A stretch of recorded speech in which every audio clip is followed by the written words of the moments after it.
Kuasa hukum dari Teddy Minahasa, Hotman Paris Hutapea, menilai strategi dari tim kuasa hukum Linda Pujastuti dan Dodi Prawiranegara salah strategi, sehingga Jaksa Penuntut Umum atau JPU akhirnya tetap menuntut dengan hukuman yang cukup berat. Selain itu, menurut Hotman, ia meyakini bahwa Teddy Minahasa kliennya bisa bebas demi hukum jika mengacu pada KUHAP, meski tidak bisa dipungkiri bahwa opini publik bisa saja mempengaruhi putusan hakim pada akhirnya nanti. Berikut pernyataan Hotman Paris mengenai hal ini. Dengan memfokuskannya ke Teddy, maka seolah-olah akan ringan atau akan bebas klien mereka. Itu suatu strategi yang total salah. Lihat kasus Sambo mengenai perintah atasan ke ajudan, kurang apa lagi? Tapi kan kena semua. Sekarang Dodi kenapa? 20 tahun. Jadi strategi mereka itu total salah. Itu aja. Harusnya mereka fokus bagaimana membela kliennya dari segi pelanggaran hukum acara dan juga dari aspek bahwa ini salah pasal. Salah pasal. Harusnya ada pasal yang harus itu undang-undang narkoba itu ada pasal yang khusus untuk penyidik. Kalau ini kan yang diterapkan ini ada pasal untuk rakyat, untuk publik gitu loh. Mengenai pasal undang-undang narkobanya salah pasal. Ya. Anda yakin bahwa harusnya Teddy bisa bebas langsung? Kenapa? Kalau dari hukum acara, ya. Dari hukum acara ya. Kalau dari hukum substansi, seperti saya bilang tadi, kita lihat di tingkat pengadilan negeri, biasanya hakim tingkat pertama itu sangat kurang kuat menerima tekanan publik. Karena ini perkara narkoba. Artinya akan melihat ada potensi nanti hakim akan menyampaikan putusan setelah nanti tuntutan itu tidak objektif karena ada opini publik. Bukan, dalam semua perkara pengaruh publik sangat mempengaruhi. Saya tidak mengatakan tidak objektif, tapi hakim adalah manusia. Dalam semua perkara opini publik sangat mempengaruhi. Itu aja, apalagi ini narkoba. Jadi di tingkat pengadilan negeri itu paling sering terjadi. Makanya banyak kasus itu berubah di tingkat banding kasasi PK. Kan ini adalah strategi jangka panjang. Karena menurut undang-undang pelanggaran hukum acara, ingat ini yang paling penting. Pelanggaran hukum acara hukum formal berakibat dakwaan batal. Dan hampir semua saksi ahli dalam persidangan ini yang saya tanya juga mengatakan begitu, termasuk bahkan Dr. Eva, saksi dari JPU. Saya tanya begini-begini, ya batal demi hukum, batal demi hukum.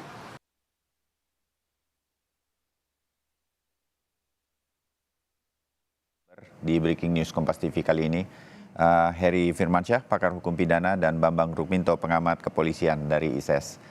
Mas Heri, kalau kita dengar keterangan dari Hotman Paris tadi, saya ingin lebih jauh sedikit kepada Anda bahwa menurut Hotman Paris, ini salah pasal yang diterapkan oleh Jaksa Penuntut Umum dalam persidangan kali ini untuk Teddy Minahasa.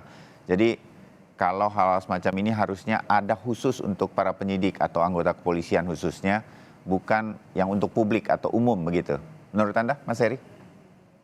Ya, sah-sah saja ya Mas Bayu, namanya kuasa itu ingin menggoyahkan dalam tanda petik keyakinan atau imannya jaksa penuntut umum kan, agar keyakinan yang dia yakini tadi, nilai keyakinan itu yang ingin disampaikan.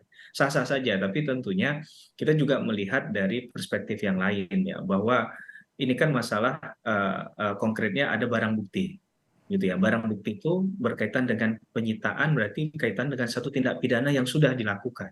Nah, apakah kemudian penguasaannya boleh dilakukan secara serampangan, gitu kan? Tidak adakah prosedur yang mengatur hal itu? Kalau itu mau dikaitkan dengan penerapan pasal yang salah tadi, misalnya adalah kewenangan penyidik, cuman penyidiknya ini salah aja, begitu ya.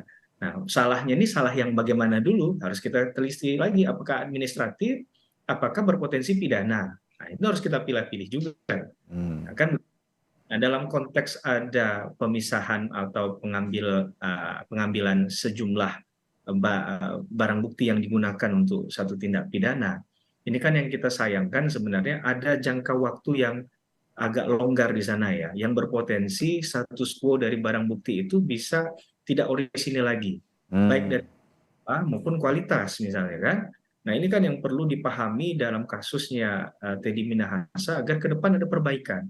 Apakah perlu juga ada koordinasi antar instansi begitu ya, antara misalnya pelimpahan dari penyidik ke kejaksaan, dari penyidik kepolisian ke kejaksaan juga memastikan bahwa orisinalitasnya itu ada dan ditempatkan di mana, apalagi barang bukti yang berpotensi besar dampaknya kalau sampai lalai menjaganya, Mas Bayu. Lalai saja bahaya, apalagi dengan kesengajaan Ya, menghilangkan atau kemudian menyelewengkan barang bukti ini.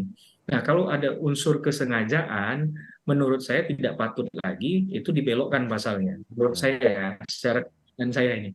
Tapi kalau memang itu ada kelalaian, mungkin secara prosedural dia, secara administrasi saja.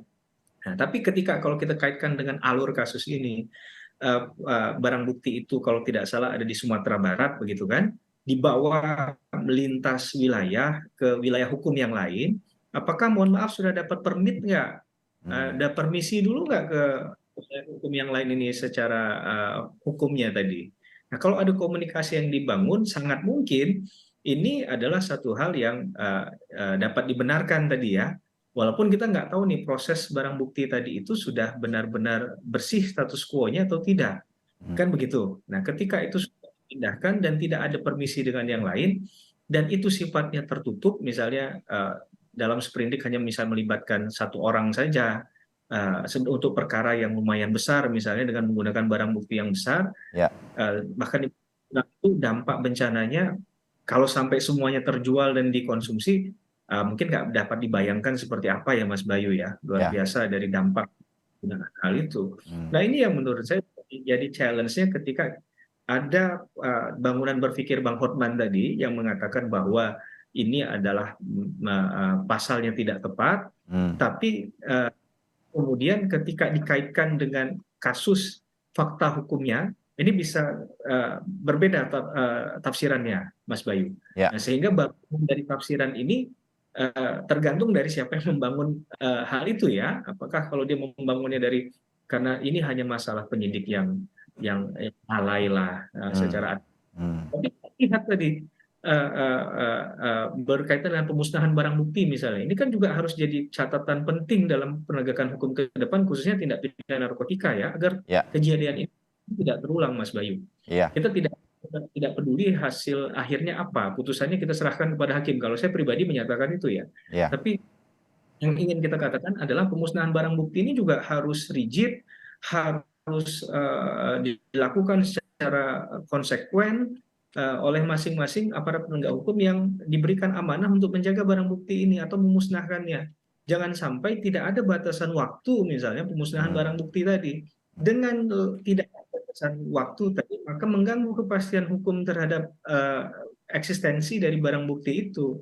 Nah, ini yang kemudian ada potensi misalnya penyalahgunaan atau ada mohon maaf oknum yang nakal. Kita nggak bilang semua ya, tapi oknum yang nakal yang kemudian menggunakan untuk kepentingan personal atau pribadi. Nah, ini yang sungguh disayangkan, Mas Bayu. Iya, oke. Terbayang, Mas Heri.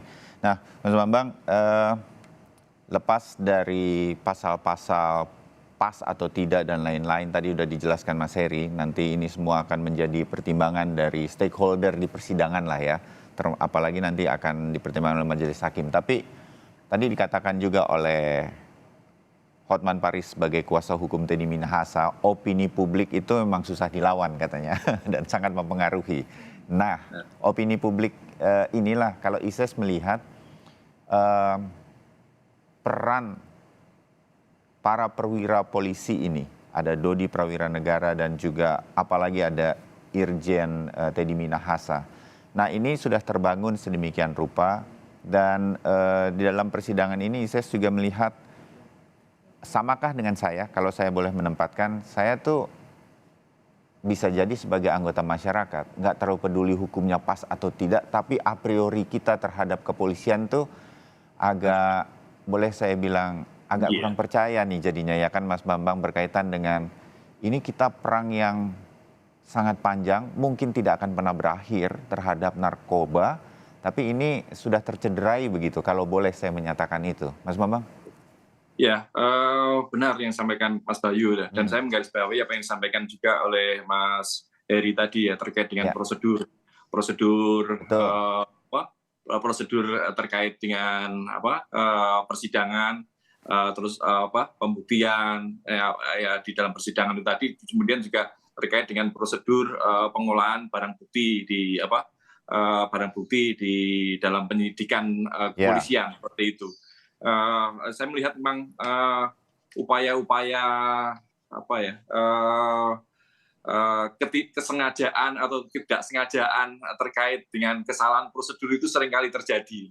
Alasan ketidaksengajaan yang mungkin seringkali disampaikan oleh kepolisian atau pihak-pihak yang membela para pelaku kejahatan gitu.